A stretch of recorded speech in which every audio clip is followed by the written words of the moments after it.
The laughter hit me before I even stepped inside the restaurant. Same voices, same arrogance. 10 years had passed, but to them, I was still the loser single dad who never made it. They had no idea the man they were waiting to mock was about to arrive in a car they couldn't even afford to dream about. Before we dive in, drop a comment with where you're watching from, and don't forget to hit subscribe for more videos like this. Let's begin. The text came a week ago from a number I hadn't saved, but knew by the tone. Dylan Pierce. High school king, sharp haircuts, dull conscience. Reunion tonight at the Ridge, 7 p.m. Be there, Luke. Wouldn't be the same without you. The Ridge Steakhouse wasn't a reunion kind of place. It was glass, marble, soft jazz. Expensive enough to make insecurity feel like confidence. I looked over at my apartment's second bedroom, nightlight glowing under the door. My daughter, Lily, had fallen asleep tracing stars on her ceiling projector, humming the tune we always hum when times get tight. Times weren't tight anymore. I'd made sure of that. Still, I kissed her forehead before I left, because no matter how far I'd come, she was the only measure that mattered.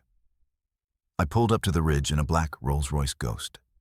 The valet, kid in a crisp vest, tried to play it cool, failed, and laughed at himself. "Sir, this is... wow. You want me to, Take your time," I said, handing him the key and an extra 50. "And keep it out of the splash zone." He grinned. "Yes, sir." Inside, I paused at the threshold. The room glowed amber, all leather booths and mirror-polished tables. Laughter burst from a corner like champagne popping. Dylan waved from a long table of familiar faces, people who had measured me once and found me lacking. "Luke Carter," he announced, standing with arms wide. "Look who made it." Mason Trent leaned back with that old smirk, the one he wore junior year when he'd whisper loud enough in class. "Carter's just warming my future office chair." "Man, Luke," Mason said, eyes flicking toward the valet stand through the glass. "That your ride? You borrow it for the night or what?" I pulled out a chair, unbothered. "If I did, I'm keeping the receipt." A server approached. Young woman, tired eyes, name tag crooked, Sophia. Her hands trembled just a little as she set down water glasses. Dylan snapped his fingers at her without looking. 2 more old fashions, top shelf. Sophia nodded, swallowed, and hurried off. The way her shoulders hunched, I recognized it. I'd worn that shape not so long ago, when every shift felt like a wall. Dylan clapped my back.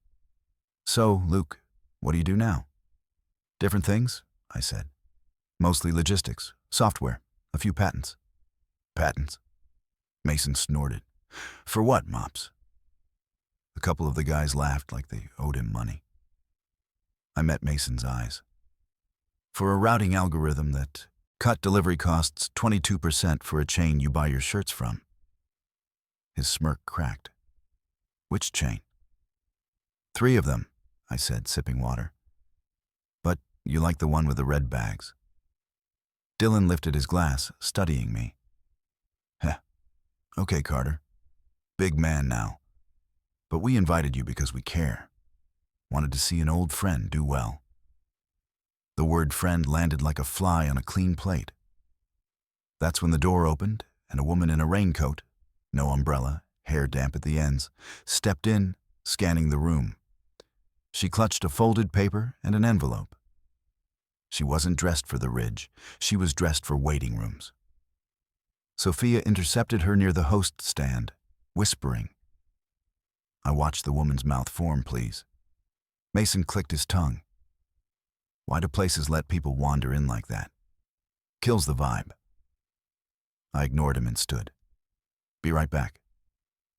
At the host stand, I heard the woman say, They moved my mother to St. Mark's Oncology.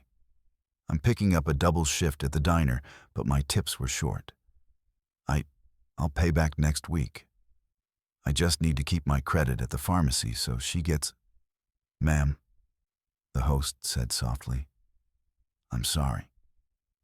We can't process anything like that here." Sophia's eyes darted to me, startled. I took the envelope from the woman's hand. Unpaid invoices, stapled together like a dare. The numbers were ugly, but not impossible. I felt the old squeeze in my chest, the memory of counting quarters so Lily could have cough syrup and a warm breakfast.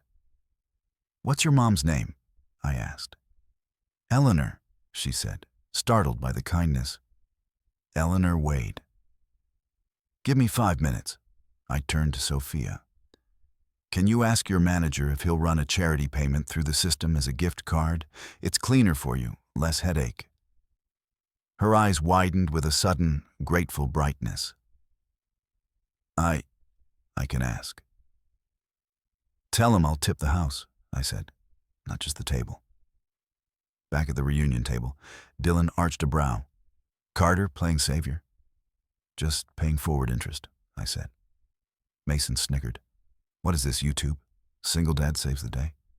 "Something like that," I said, because you don't argue a drowning man's opinion of the rope. Sophia returned with the manager, who had the stiff smile of a man allergic to lawsuits. "Sir, we can process a prepaid for our neighboring accounts only. If Ms. Wade's pharmacy is next door—" "It is," I said. "Run 5,000 to start." The manager blinked. 5. "Do you need the card?" I handed him mine. "Put 20% to the staff wellness fund if you have one. If you don't, start one." Sophia's hand went to her mouth. The woman in the raincoat, Eleanor's daughter, stood as if I'd shifted gravity. "Why would you—" "Because someone once paid my rent when I couldn't," I said simply. "And because it'll be our table's most decent moment tonight." When they left to process the payment, Dylan whistled, but the sound felt off-key. "Well, look at you, St. Luke. So, is this your charity flex? Because, that Rolls, nice rental. Bet it comes with free compassion." I leaned in, elbows on the linen. "You texted me because you thought I'd show up small. You thought you could measure your lives by putting mine under your shoe, like always." Silence. Even Mason looked away for a beat. "So, here's the truth," I continued quietly. 10 years ago, I was changing oil at night and stocking shelves before dawn, trying to keep a crib from being repossessed. You laughed then. It made you feel tall. But it also taught me who not to become. A man at the far end, Evan, who'd worn fake kindness like cologne since sophomore year, raised a hand. "Hey, nobody here is trying to judge you, Luke." "Evan," I said evenly, "you started a rumor I stole from the locker fund." His face flushed. People said, "Exactly." A small hush drifted over the table, the kind that follows a truth you can't dodge. I didn't let it turn into a sermon. Revenge, I'd learned, wasn't a scene. It was a choice. And sometimes the sharpest blade was restraint. Sophia returned, eyes glistening. "Sir, it's done. The pharmacy confirmed, and—" She swallowed. "We divided the wellness portion among tonight's staff." "Good," I said, signing the slip. "Thank you for making it easy." The woman in the raincoat gripped my hand with both of hers. "I don't know you," she whispered, "but you changed my mother's week, maybe her month." "Tell Eleanor to fight me," I said, "and tell her someone believes she can." When they left, Dylan tried to reset the mood with a chuckle. "Okay, Good Samaritan hour over, let's order. The tomahawks here are—" "Actually," I said, standing, "I'm headed out." "What? You just got here," Mason scoffed. "Afraid we'll ask what your real job is?" I slid a heavy leather folder onto the table. Contracts, embossed. "My real job? Keeping promises. That one is for you, Dylan." His name peeked in gold from the corner. He frowned, opened it, scanned a few lines, then looked up, color draining. You bought Pierce Logistics? Last quarter, I said. You were going to default. Your guys would have lost their retirement. I kept them on. You'll keep your title for 6 months if you meet the safety benchmarks you've ignored for 3 years. The table was frozen. And Mason, I added, turning my head, check your email. Group procurement put you on a do not renew list for underpaying your warehouse staff. I offered to advocate for you if you raise wages and install AC in the back rooms before July. Do it, or the list sticks. He opened his mouth, closed it, swallowed hard. I didn't gloat. I didn't need to. I nodded to Sophia, then to the manager. Thanks for helping with Eleanor. To the valet kid, I said, bring her around slow. Outside, the evening air felt lighter. The rolls glided to the curb like a secret I didn't need to hide anymore. As I tipped the valet, he leaned closer. My dad's at St. Mark's, dialysis. What you did in there, it matters. Then let's keep that kind of thing going, I said, slipping him another envelope, the scholarship form from my foundation. Night classes, diesel tech or coding, your choice. He stared at it. Is this real? As real as the road, I said, and stepped toward the open door. Behind me, the restaurant doors burst open. Dylan's voice followed, brittle and desperate. Luke, wait. I paused, one hand on the frame, city lights winking off the hood ornament like stars I could finally name. Next. The night air felt electric when I stepped out of the ridge. The street glimmered with reflections of passing headlights and wet pavement. My rolls purred low and calm, a sound that didn't need to brag. I slid in, shut the door softly, and for the first time in years, I felt like the chapter had turned. But as I glanced in the rearview mirror, I saw Dylan jogging toward me, breath visible in the cold. He looked smaller now, like a kid wearing a grown man's regret. I lowered the window. Luke, he said, panting, his tone caught between apology and disbelief. Wait, can we talk? I could have driven off. I wanted to. But something in his eyes, tired, hollow, human, made me pause. Go ahead. He glanced at the restaurant behind him. Inside, what you did. Man, I didn't expect that. I thought you'd come in bragging or rubbing success in our faces. I almost did, I admitted quietly. But I remembered how empty that feels. He swallowed hard. Look, about back then. We were kids, stupid ones. I didn't realize what you were going through. After your girl left, after you had Lily. Stop, I said, voice low. You don't get to mention her, not tonight. His lips pressed together. He nodded. Okay. But listen, I'm not doing great. You bought Pierce Logistics, and honestly, that company's all I had. I messed it up. I'm in debt up to my neck. Divorce hit last year. My son won't talk to me. I leaned back, studying him under the streetlight. And now you want help? I don't deserve it, he said, tone breaking. But I don't know where else to turn. That was the moment, the same kind that used to test me in ways life never prepared for. Because revenge felt good, but kindness rewrote endings. I stepped out, the car door shutting behind me with a gentle thud. You're right, I said. You don't deserve it. But I didn't either, when a stranger paid my rent 10 years ago. Dylan frowned. What are you saying? I'm saying maybe life gave me success to hand it forward. I pulled a card from my pocket. That's my foundation's director. They fund rehabilitation and startup programs for people rebuilding after bankruptcy or major loss. Call her tomorrow. She'll help you get back on your feet, if you're serious about doing better. He looked at the card like it was a foreign object. "You'd do that for me? After everything I did?"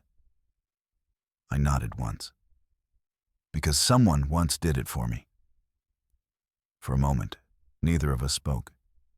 The only sound was the hum of the city, the distant laughter, the low whine of tires on asphalt, the whisper of change in the air. Dylan's voice was barely audible when he said, "You're not the same guy, Luke." "No," I said. "But maybe I should thank you for helping make me the man I am now." He blinked, unsure if it was sarcasm or sincerity.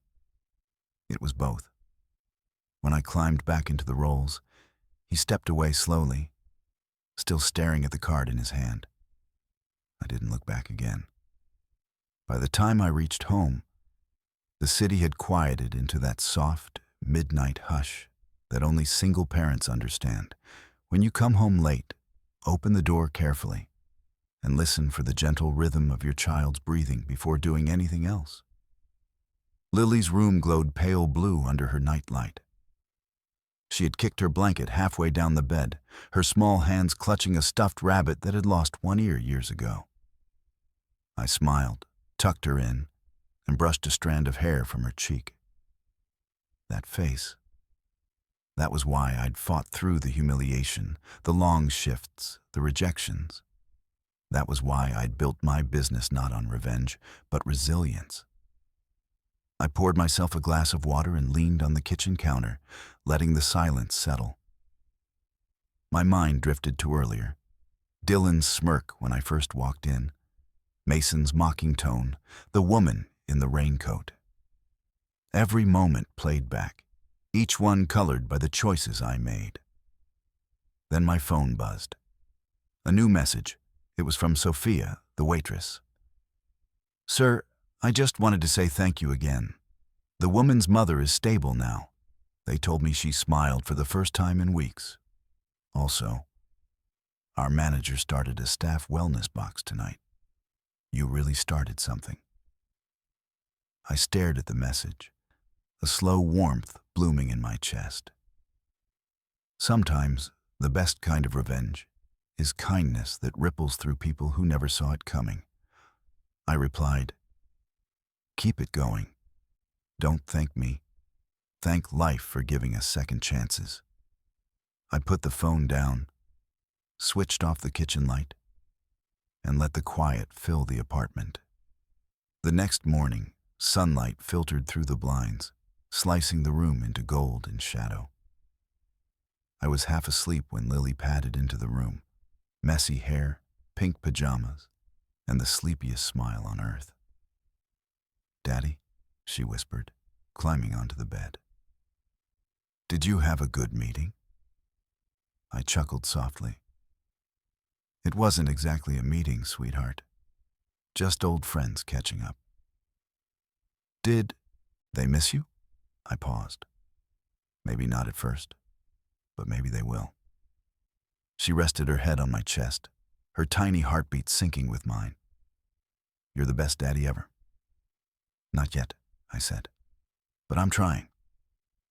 That morning, over pancakes and syrup, I checked my email. There were 2 messages waiting, one from Dylan. "Luke, I called your director. She said the program could help me restart a branch under mentorship. I don't know what to say. Maybe, thank you." And another, from Mason. "Raised the wages, installed the AC. You were right. The guys actually smiled today. Maybe I needed the push. Drinks on me next time, if you'll show up." I smiled faintly. Redemption didn't need applause. It just needed action. That afternoon, I stopped by my company's downtown office. A glass tower that once looked unreachable from where I used to mop floors across the street. My assistant, Carla, met me at the elevator with a stack of papers. "Morning, boss. You look lighter today." "Yeah," I said, taking the papers. "Had a little reunion." She grinned. "Good kind or bad kind?" "Maybe both," I said. "But I think it ended the way it was supposed to." When I entered my office, the city skyline stretched out, like a painting of everything I once thought I'd never reach. For a moment, I just stood there, watching the cars move like streams of light, thinking about how fast life changes when you choose grace over anger. I picked up the framed photo on my desk. Me and Lily at the park, both covered in melted ice cream and laughter. That was the real Rolls-Royce moment. Not the car, not the power, not the revenge. Just the quiet proof that dignity outlives mockery. I put the photo back, took a breath, and whispered to myself, let them laugh. I'll keep driving forward. Later that evening, as the sun melted into orange across the horizon, I parked near a small neighborhood park where a few kids were playing catch. A delivery guy rolled up on a bike, huffing, clearly struggling. His chain had come loose, grease smeared across his hands. He muttered under his breath, frustrated. I remembered 1,000 nights when that had been me. So, without thinking, I walked over. "You all right?" I asked. He sighed. "Man, chain slipped again. Gotta get this last delivery or they dock my pay." "Let me take a look," I said, crouching down. Within seconds, I looped the chain back, tightened the bolt, and wiped my hands on a napkin from my pocket. "Try that." The kid pedaled once, smooth. "Whoa, it worked. Thank you, sir." "No problem," I said. "Keep grinding. You never know who's watching." He grinned, unaware that his words would later echo through 100 lives he'd touched the same way. As I watched him disappear down the street, I realized something. This wasn't just about showing up in a Rolls-Royce. It was about showing up different.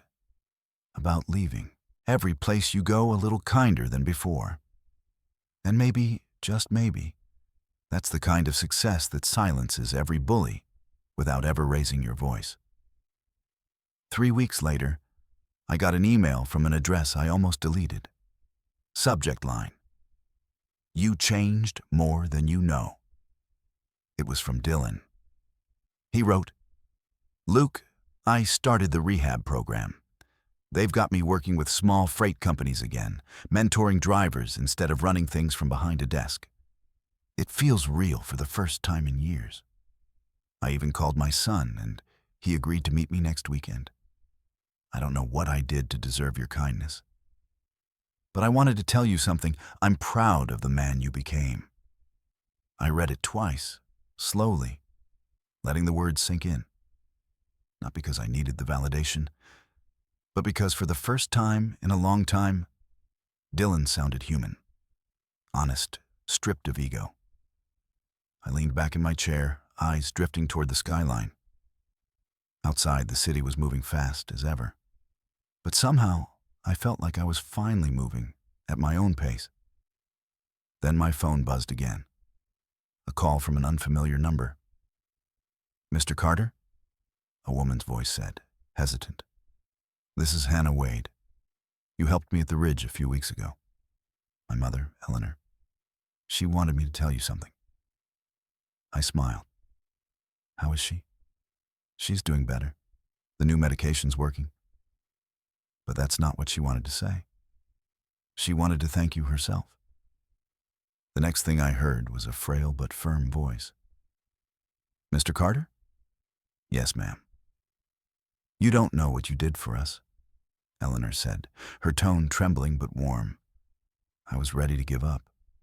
I thought no one cared. Then my daughter told me about the man in the suit who didn't just pay the bill. He believed I was worth saving. My throat tightened. "You are worth saving," I said softly. "All of us are. Sometimes life just forgets to remind us." She chuckled, weak but full of life. "My doctor says I might see another Christmas. You gave me that. I'm praying life gives you 1,000 good returns for it." I closed my eyes for a moment. You already did. That night, Lily was sitting at the kitchen counter, crayons scattered everywhere. She was drawing something with deep focus. tongue poking out slightly like it always did when she concentrated. "What are you working on, kiddo?" I asked, sliding beside her. She grinned. "A picture of you, but not you now. You before, when you were sad." I laughed. "Why would you draw that?" "So I can remember how strong you got," she said simply.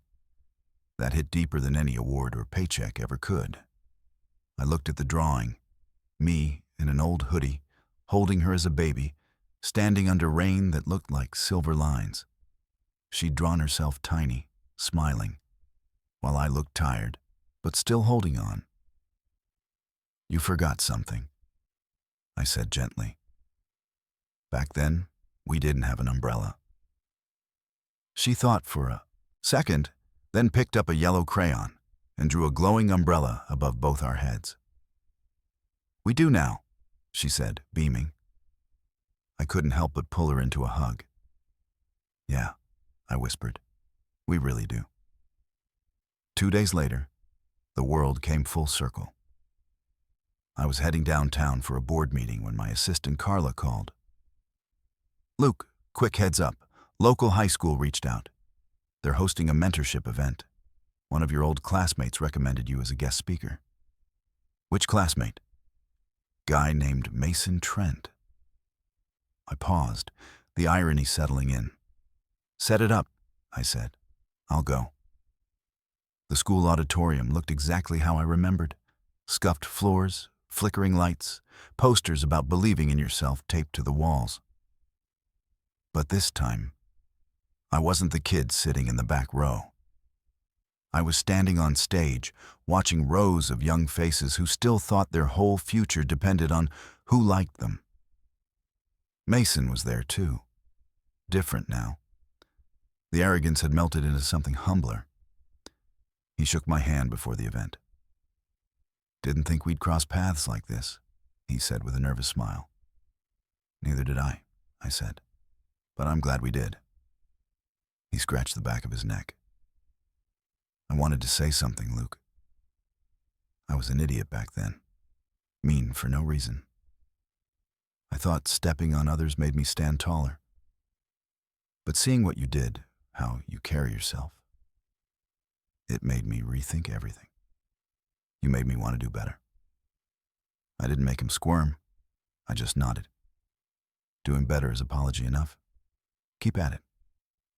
He smiled, and for the first time, it felt real. When I stepped to the mic, the students quieted. I wasn't sure what I was going to say until I saw a janitor mopping the far corner of the hall. The same worn uniform, same quiet dignity. My words came naturally. "I used to be where you are," I began. "Dreaming big but scared of being small. I had people tell me I'd never make it.